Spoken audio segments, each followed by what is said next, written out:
He never wore a crown, he never ruled an empire, yet his mind helped shape one of the largest empires in human history. This is the story of Subutai, the brilliant strategist who turned the Mongol horde into an unstoppable war machine. A man so gifted in military science that historians would later compare him to Hannibal, Napoleon, and Alexander the Great. But unlike these very popular names, Subutai has nearly vanished from memory. Subutai was born around 1175, not among nobles, but to a humble family of the Urinkot, a forest tribe loyal to Genghis Khan. His father was a blacksmith, far removed from the aristocratic life of Mongol commanders. But from an early age, Subutai displayed an unmatched intelligence and an instinct for tactics. He joined Genghis Khan's army as a young man and quickly proved himself, not through brute strength, but through strategy and cunning. Genghis Khan, who valued loyalty and intellect above birthright, recognized his brilliance. Subutai became one of his 4 dogs of war, which were elite generals entrusted to expand and defend the empire. Subutai's early campaigns set him apart from every other commander. He led daring raids across northern China using speed, deception, and mobility as his weapons. While other empires relied on fortified cities and heavy infantry, Subutai turned the steppe cavalry into a tool of surgical destruction, perfected the art of the feigned retreat, drawing enemies out of position before surrounding them in a deadly pincer movement. He captured cities not by endless siege, but through psychological warfare, spreading fear, misinformation, and chaos. Even Genghis Khan himself relied on Subutai's insights. It was Subutai who helped craft the grand strategy behind the Mongol conquest of the Khwarezmian Empire, a campaign that brought the Mongols from Central Asia all the way to the gates of Persia.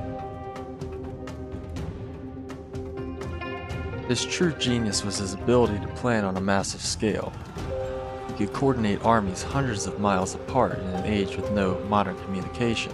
In one legendary campaign, Subutai and Jeb, another great Mongol general, pursued a Khwarezmian prince across thousands of miles, through the Caucasus and into Eastern Europe. They defeated the Georgians, the Kipchaks, and even an alliance of Rus principalities at the Battle of the Sajó River in 1223. Outnumbered and deep in enemy territory, Subutai used terrain, deception, and timing to crush larger forces again and again. This was the first time European powers encountered the Mongol war machine. They barely understood what had hit them. After Genghis Khan's death, Subutai continued to serve under Ogedei Khan, Genghis' successor. His greatest triumph came in 1241, during the Mongol invasion of Eastern Europe. Subutai planned a 2-pronged assault, one army advancing through Poland, another through Hungary. The two converged like the jaws of a trap, destroying any European coalition that stood in their way. At Legnica, Mongol forces under Baidar and Khadan crushed a Polish army led by Duke Henry the Pious.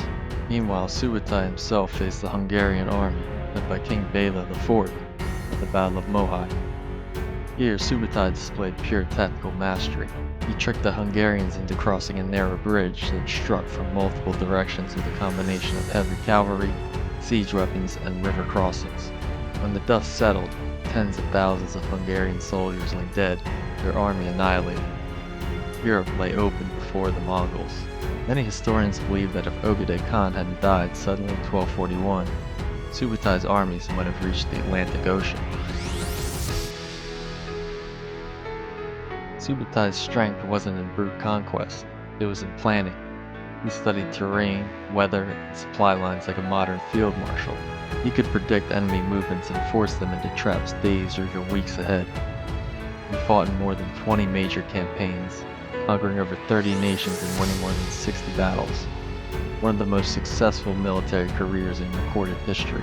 His strategies influenced warfare for centuries, from the use of mobile cavalry and logistics to multi-front coordination, ideas later echoed by generals like Napoleon and Eisenhower.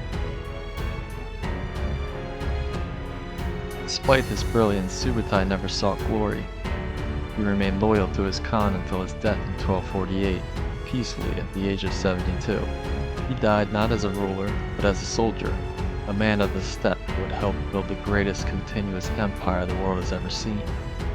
Historians often call him the greatest general you've never heard of. While kings and emperors claim the spotlight, Subutai's name faded into history, but his mind, his tactics still echo through the art of war. If you enjoyed this quick look into the life of Subutai, please like and subscribe, and leave a comment down below on who or what we should cover next.